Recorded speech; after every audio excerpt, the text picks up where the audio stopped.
اعوذ باللہ من الشیطان الرجیم بسم اللہ الرحمن الرحیم السلام علیکم ورحمۃ اللہ وبرکاتہ۔ تو کل ہم نے یہاں چھوڑا تھا صبغۃ اللہ، یہ بھی آیت پڑھی تھی، اور یہاں پر پہنچے تھے ام تقولون ان ابراہیم۔ تو یہ سلسلہ آیات جو ہے، میں نے آپ کو اس کا تھیم بتایا تھا کہ اس میں یہودیوں اور عیسائیوں کا جو دعویٰ تھا کہ اصل ابراہیم علیہ السلام کے پیروکار ہم ہیں، تو ان کو بتایا جا رہا ہے کہ تم ابراہیم علیہ السلام کے سچے پیروکار اور حقیقی پیروکار نہیں ہو، تم فرقوں میں بٹ گئے ہو، تم یہودیت اور مسیحیت جو فرقہ وارانہ صورتیں اختیار کر چکے ہیں وہ بن چکے ہو۔ ابراہیم علیہ السلام تو مسلمان تھے، وہ تو اللہ کے فرمان بردار تھے، ٹھیک ہے؟ تو تم تو اس کے راستے پر ہوتے تو یہ حضور صلی اللہ علیہ وسلم اور قرآن تو ابراہیم علیہ السلام ہی کے میسج کو کنٹینیو کرنے آئے، ٹھیک ہے؟ تو اگر تم اس کے پیروکار ہوتے تو تم خوش ہوتے کہ یہ ہمارا ایک اور ہیلپر سپورٹر میدان میں آ گیا ہے، لیکن تم نے اس کے مقابلے میں حضور کی مخالفت کا راستہ اختیار کیا، تو یہ بالکل واضح ہے کہ تم ابراہیم علیہ السلام کا دین چھوڑ چکے ہو، اور مختلف فرقے جو صدیوں کے بعد ان پیغمبروں کے تم نے بنائے ان کو اختیار کر چکے ہو۔ تو یہ سلسلہ کلام چل رہا تھا۔ اب وہی ابراہیم علیہ السلام کی کہانی اور اس کی اولاد کی کہانی کہ انہوں نے اسلام کی وصیت کی تھی، انہوں نے اپنے آپ کو ہمیشہ اسلام کا نمائندہ کہا، اور تم کہتے ہو کہ کوئی جنت میں تب تک نہیں جائے گا جب تک یہودی نہ ہو، عیسائی نہ ہو۔ اسی پس منظر میں اب ایک اور بات بیان کی جا رہی ہے، ام تقولون ان ابراہیم و اسماعیل و اسحاق و یعقوب والاسباط کانوا ہودن او نصارا۔ کیا تم یہ کہنا چاہ رہے ہو؟ اب حضور کے ذریعے، قرآن کے ذریعے سے یہودی عیسائیوں کو کہا جا رہا ہے، خطاب ان کے ساتھ ہے، کیا تم یہ کہہ رہے ہو کہ ان ابراہیم، کہ بے شک ابراہیم، اسماعیل، اسحاق، یعقوب اور اس کی اولاد وہ یہودی تھے اور عیسائی تھے؟ کیا تم اس کا ثبوت پیش کر سکتے ہو؟ تورات میں کہیں لکھا ہوا ہے انہوں نے یہ دعویٰ کیا ہو؟ کہیں بھی نہیں۔ اب اللہ تعالیٰ مزید ارشاد فرما رہے ہیں ان کو کہ قل انتم اعلم ام اللہ، اے محمد صلی اللہ علیہ وسلم کہہ دے، قل کہہ دے، انتم کیا تم، اعلم زیادہ جاننے والے ہو، ام اللہ یا اللہ، یعنی ابراہیم علیہ السلام یہودی تھا یا عیسائی تھا، اسماعیل، اسحاق، یعقوب اور ان کی اولاد یہودی تھے یا عیسائی تھے یا مسلمان تھے، تم یہ زیادہ بہتر جانتے ہو یا اللہ؟ تو اب یہ ان سے سوالیہ انداز میں اللہ تعالیٰ ان کو بات سمجھا رہا ہے کہ کون سی بے عقلی کی باتیں کر رہے ہو۔ وَمَنْ أَظْلَمُ مِمَّنْ كَتَمَ شَهَادَةً عِنْدَهُ مِنَ اللَّهِ۔ اب ان کا حقیقی جرم بھی اللہ تعالیٰ بیان فرما رہا ہے کہ اس سے زیادہ اور کون ظالم ہوگا جو چھپائے گواہی اس کے پاس موجود ہے اللہ کی طرف سے۔ یعنی یہودی علماء جانتے تھے کہ یہ سچے پیغمبر ہیں، یہ پہلے بھی ہم پڑھ چکے ہیں، تورات میں اس کی واضح نشانیاں موجود تھیں، تو وہ یہ گواہی رکھتے تھے اللہ کی جانب سے اور جانتے بھی تھے، لیکن ظاہر چھپاتے تھے۔ تو اللہ تعالیٰ فرما رہے ہیں اس سے زیادہ بڑا ظلم اور کون ہو سکتا ہے کہ دین کے معاملے میں اصل حق بات کو چھپایا جائے۔ یہ مختلف مذاہب میں علماء کا تقریباً یہ انداز اور طریقہ اور کردار رہا ہے، اس کا ہمیں تنقیدی جائزہ ظاہر لینا پڑے گا۔ مختلف مذہبوں میں جو گمراہیاں پیدا ہوئیں یا لوگ اپنے مذہب سے، حقیقی مذہب سے دور ہو گئے، اس کی یہی وجہ ہے کہ علماء حق اگر چھپانا شروع کر دیں تو پھر اس مذہب میں تباہی آ جاتی ہے۔ وَمَا اللَّهُ بِغَافِلٍ عَمَّا تَعْمَلُونَ، اور نہیں ہے اللہ غافل اس سے جو کچھ تم کر رہے ہو۔ تو تمہارا جو واسطہ ہے اللہ کے ساتھ ہے، تم اللہ کو دھوکہ نہیں دے سکتے، تمہارے ہر عمل سے وہ باخبر ہے، اچھی طرح وہ تمہارا محاسبہ کرے گا قیامت کے دن۔ تِلْكَ أُمَّةٌ قَدْ خَلَتْ، وہ امت تھی وہ گزر چکی، جن کا ذکر اوپر ہو چکا، تمام پیغمبر یہ گزر چکے، لہذا ان کے اعمال کی بدولت تمہیں کوئی فائدہ نہیں ہوگا، ٹھیک ہے؟ تم سے اپنی زندگی کا حساب لیا جائے گا، لہذا ان کی وجہ سے تم جنت میں نہیں جا سکتے۔ یہ جو تم نے اپنے خیالات بنائے ہوئے ہیں اور انومان بنائے ہوئے ہیں، تمہارے بالکل غلط ہیں۔ وہ ایک گروہ تھا گزر چکا، انہوں نے جو بھی کام کیے اللہ تعالیٰ کے ہاں وہ اس کی جزا پائیں گے، لیکن ان کا فائدہ تمہیں کچھ بھی نہیں ہوا. تم اگر خود عمل کرو گے تو تمہیں فائدہ ہوگا. لہا ما کسبت. اب دیکھیں واضح طور پر اللہ تعالیٰ ارشاد فرما رہے ہیں اس گروہ کے لیے وہ تھا جو انہوں نے کمایا، جو کچھ انہوں نے عمل کیا. وَلَكُمْ مَا كَسَبْتُمْ، اور تمہارے لیے وہی ہوگا جو تم کماؤ گے، تم عمل کرو گے. ایسا نہیں ہوگا کہ جو ہے ان کی نیکیاں تمہارے کام آئیں اور وہ تمہیں بچائیں آخرت میں جہنم کے عذاب سے. وَلَا تُسْأَلُونَ عَمَّا كَانُوا يَعْمَلُونَ، جو کچھ بھی انہوں نے کیا ان کے بارے میں قیامت کے دن تم سے کچھ بھی نہیں پوچھا جائے گا. تمہیں اپنی زندگی کا، اپنے اعمال کا حساب کتاب دینا پڑے گا. یہ ظاہر ہے کہ یہودیوں میں ایک بہت بڑی گمراہی آ چکی تھی کہ وہ اس پہ گھمنڈ کرتے تھے، فخر کرتے تھے، بدعملی کا شکار ہو چکے تھے کہ ہم تو نبیوں کی اولاد ہیں، نبی ہمیں بچا لیں گے اور ہمیں کوئی جہنم وہنم کی آگ جو ہے نا نہیں جلائے گی وغیرہ وغیرہ. اب یہاں سے دوسرا پارہ شروع ہو رہا ہے اور اب اس میں یہ مکمل چارج شیٹ ہم نے پڑھی یہودیوں کے حوالے سے، جو جرائم اللہ تعالیٰ نے بیان کیے ہیں اب ان کو منصب امامت سے اللہ تعالیٰ معزول کرنے جا رہا ہے. ٹھیک ہے. اب اس کے معزولی سے ظاہر ہے یہ وہ سلسلہ کلام ہے جس میں بیان کیا جا رہا ہے کہ اب اس امت کو ہٹا کر دوسری امت اللہ تعالیٰ برپا کر رہا ہے، اور اس کے نشانی کے طور پر، ٹھیک ہے، جیسچر کے طور پر یہ اللہ تعالیٰ قبلے کی تبدیلی کا حکم یا ارشاد فرمائے گا. تو اللہ تعالیٰ ارشاد فرما رہے ہیں سَيَقُولُ السُّفَهَاءُ مِنَ النَّاسِ، ان قریب کہیں گے بے وقوف. اب یہاں پہ یہودی علماء کو، یہودیوں کو بے وقوف کہا جا رہا ہے. ٹھیک ہے. کہ من الناس، لوگوں میں سے، ما ولاہم، کہ کس چیز نے پھیرا ان کو یعنی مسلمانوں کو ان قبلتہم التی کانوا علیہا، اس قبلے سے جس پر وہ پہلے قائم تھے. تو ظاہر ہے کہ ایک طرف تو وہ ابراہیم علیہ السلام کے پیروکار ہونے کا دعویٰ کر رہے ہیں، اور دوسری طرف ابراہیم علیہ السلام کا جو قبلہ تھا اور جو بیت اللہ تھا جو اس نے تعمیر کیا تھا اس کی طرف اگر مسلمان اور حضور کو حکم دیا جا رہا ہے تو تم اعتراض کر رہے ہو، تو تم ظاہر بے وقوف ہو. ایک طرف ابراہیم علیہ السلام کا پیروکار کرتے ہو، دوسری طرف ابراہیم علیہ السلام کے قبلے کے اوپر چڑھتے بھی ہو. تو یہ کیسے ابراہیمی ہو؟ تم سچے ابراہیمی نہیں ہو. تو اسی وجہ سے قرآن مجید نے ان کو بے وقوف کہا، لیکن ظاہر ہے کہ ان کو یہ بے وقوفی نظر نہیں آتی تھی. تو انہوں نے اعتراض کرنا شروع کر دیا کہ اس قبلے کے اوپر جس پر یہ قائم تھے کیوں یہ پھر گئے. ٹھیک ہے. تو اب اللہ تعالیٰ ارشاد فرما رہے ہیں کہ قل للہ المشرق والمغرب، کہہ دے اے محمد صلی اللہ علیہ وسلم اللہ کے لیے مشرق بھی مغرب بھی. تم جو طرفوں میں پھنس گئے ہو، ظاہر پرست ہو گئے ہو کہ مشرق کی طرف قبلہ بنا رہے ہو یا مغرب کی طرف بنا رہے ہو، تو یہ مشرق اور مغرب میں اللہ تعالیٰ موجود نہیں ہے. اصل تو دین یہ ہے کہ اللہ تعالیٰ جس چیز کا حکم دے اس کو تسلیم کیا جائے. پہلے جو تمہیں اللہ تعالیٰ نے حکم دیا تھا وہ اللہ تعالیٰ کے حکم کی وجہ سے وہ دین تھا. اب اللہ تعالیٰ کا حکم ہے کہ قبلے کی طرف، خانہ کعبہ کی طرف منہ کر کے نماز پڑھی جائے، عبادت کی جائے، قربانی وغیرہ کی جائے. تو یہ اللہ تعالیٰ کا حکم ہے. اللہ تعالیٰ نہ مشرق میں ہے نہ مغرب میں ہے، یہ اللہ تعالیٰ کا حکم ہے. اور تم جو ہے اس طرف میں پھنس گئے ہو کہ پہلے مشرق کی طرف منہ کر کے وہ عبادت کرتے تھے، اب مغرب کی طرف کیوں کر رہے ہیں وغیرہ وغیرہ. یہدی من یشاء الی صراط مستقیم، ہدایت دیتا ہے اللہ تعالیٰ جس کو چاہتا ہے سیدھے راستے کی طرف. تو اب یہ امت سیدھے راستے کی طرف، اس کو اللہ تعالیٰ نے ہدایت دی ہے اور تم اس ہدایت سے محروم ہو. تو اصل سیدھا راستہ وہ ہے جس کی طرف اللہ حکم دے، نہ کہ یہ کہ تم روایت پرستی کا مظاہرہ کرتے ہوئے اللہ تعالیٰ کو بس ایک سمت میں قید کر رہے ہو. وَكَذَلِكَ جَعَلْنَاكُمْ أُمَّةً وَسَطًا. اب اللہ تعالیٰ ارشاد فرما رہے ہیں کہ جس طریقے سے قبلے کے معاملے میں اللہ تعالیٰ نے امت مسلمہ کو سیدھا راستہ دکھایا، مشرق مغرب کی سمتوں سے نجات دے کر حقیقی قبلے کی طرف رہنمائی کی، بالکل اسی طرح اللہ تعالیٰ نے امت مسلمہ کو امت وسط بنایا ہے. اور اسی طرح جعلناکم، بنایا ہم نے، کم تمہیں یعنی مسلمانوں کو، امتن وسطن، درمیانی امت، معتدل امت. انتہاؤں پر یہ امت نہیں ہے.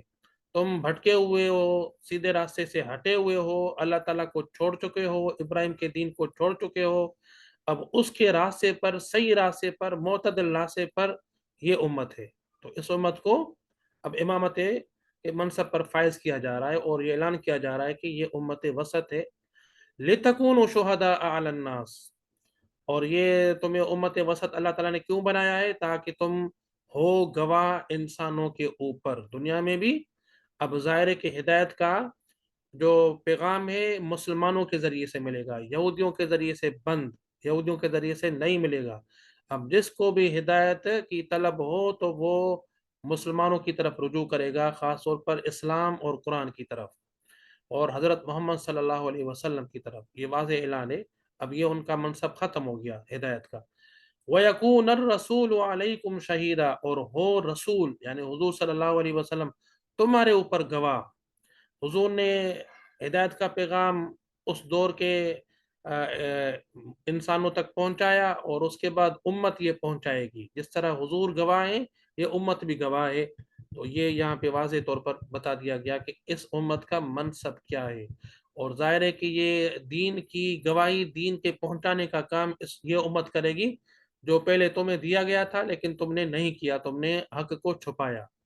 وَمَا جَعَلْنَا الْقِبْلَةَ الَّتِي كُنْتَ عَلَيْهَا، اور نہیں بنایا ہم نے اس قبلے کو جس کے اوپر تو تھا، مگر إِلَّا لِنَعْلَمَ مَن يَتَّبِعُ الرَّسُولَ، مگر اس لیے کہ تاکہ ہم دیکھیں، نمایاں کریں ان لوگوں کو کہ کون اتباع کرتا ہے رسول کی، ان لوگوں سے ان لوگوں کو جدا کریں جو لوگ پھر جاتے ہیں اپنے پاؤں پر۔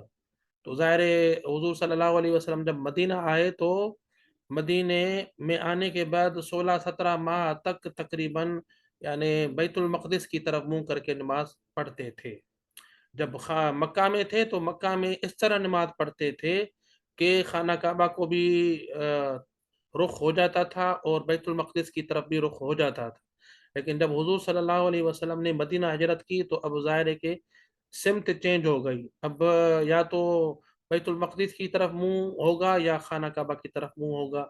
تو اس لیے حضور صلی اللہ علیہ وسلم چاہتے تھے کہ یعنی اصل ابراہیمی قبلے کی طرف ہمیں حکم دیا جائے، لیکن 16-17 ماہ تک حضور علیہ الصلوۃ والسلام بیت المقدس کی طرف منہ کر کے نماز پڑھتے تھے۔ تو یہ اللہ تعالیٰ نے جو حکم دیا، اب اس حکم کو جو چینج کیا جا رہا ہے، یہ حکم کی تبدیلی جو ہے یہ اس وجہ سے کی جا رہی ہے تاکہ اللہ آزمائے، دیکھے کہ کون اللہ کے حکم کی پیروی کرتا ہے اور کون طرفوں میں پھنس جاتا ہے، ظاہر پرستی، روایت پرستی کا مظاہرہ کرتے ہوئے۔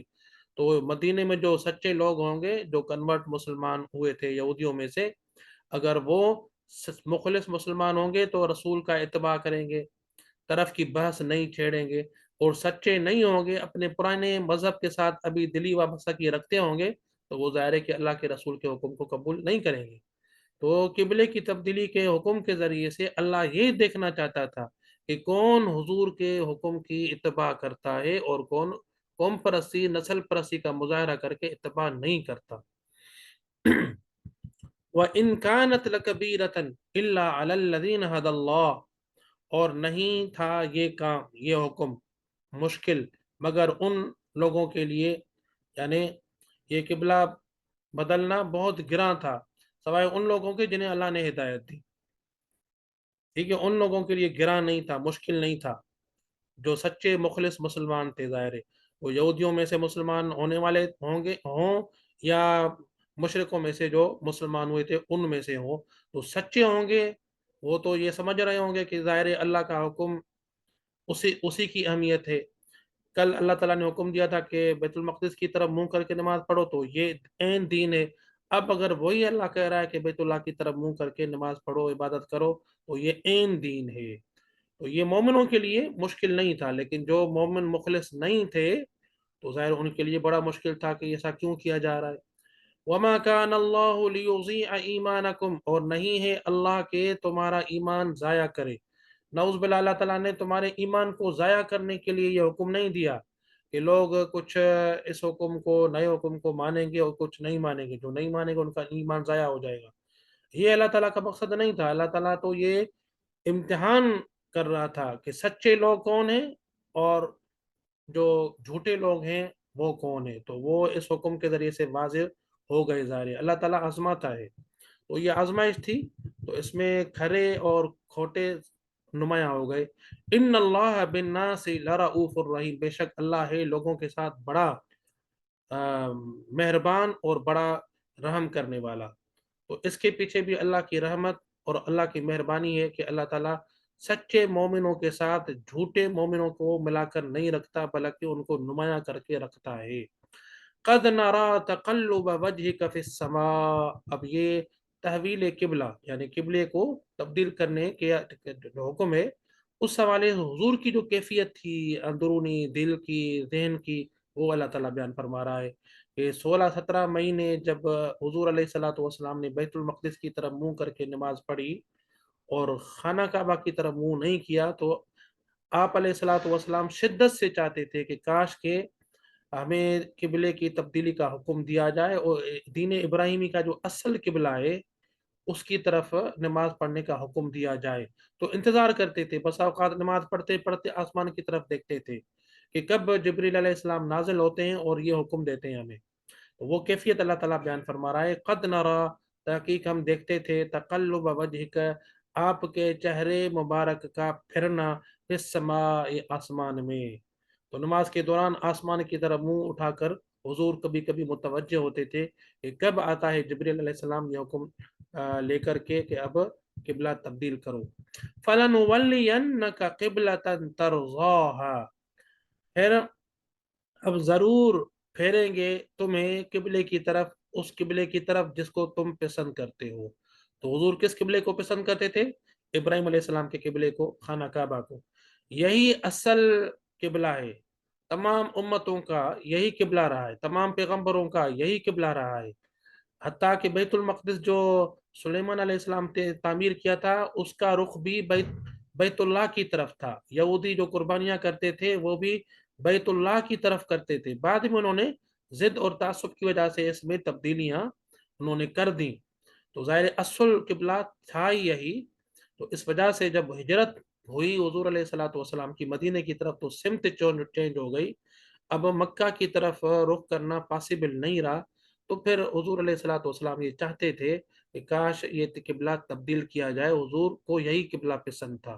فَوَلِّ وَجْهَكَ شَطْرَ الْمَسْجِدِ الْحَرَامِ، بس پھیر دے اپنا چہرہ مسجد حرام کی طرف۔ اب واضح حکم دیا گیا، قبلے کے تبدیل کرنے کا مطلب یہ ہے، یہ سمبولک ایکسپریشن تھا، حکم تھا کہ اب اس یہودیوں کی امت سے امامت کا منصب چھین کر اور ان کو معزول کر کے اس کی جگہ نئی امت کو امامت کا منصب حوالے کیا جا رہا ہے، یہ سمبولک ایکسپریشن تھا۔ اب یہ حضور کو الگ سے حکم دیا اللہ تعالیٰ نے، اور مسلمانوں کو بھی الگ سے حکم دیا جا رہا ہے، وَحَيْثُ مَا كُنْتُمْ، اور جہاں بھی ہو تم، فَوَلُّوا، تو پھیر لو، وجوہکم، اپنے چہروں کو، شطرہو، اس کی طرف، مسجد حرام۔